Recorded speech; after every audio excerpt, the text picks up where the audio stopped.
I made a video editor as my final project for CS50w. Just drag and drop files that are compatible with the HTML player into the marked region. Now double click them to append them to the timeline. Zoom by moving your mouse into the timeline and using scroll wheel.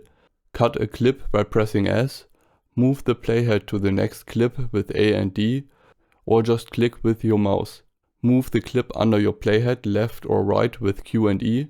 Truncate the beginning or end of a clip with Shift A and D, or delete a clip by pressing F. You can also press play and watch your edit back using spacebar. Under the hood we represent the clips through a bunch of divs that are inside of another container. These get resized in JavaScript to represent the length of that particular clip.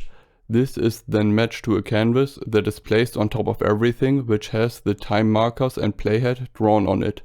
This canvas never moves, but the lines are redrawn to match the behavior of the clips. As we are zooming, for example, we resize the clips and simultaneously change the spacing of the lines on the canvas.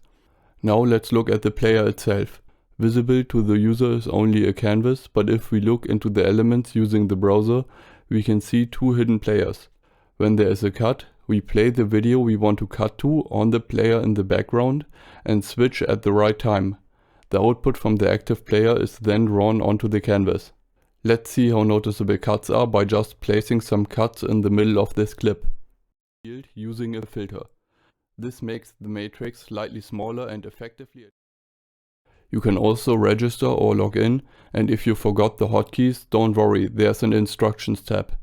Unfortunately, there is currently no way of actually rendering out the result because I couldn't get the FFmpeg WASM implementation to work.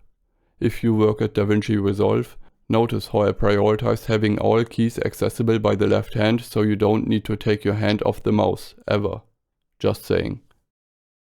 Code in the description.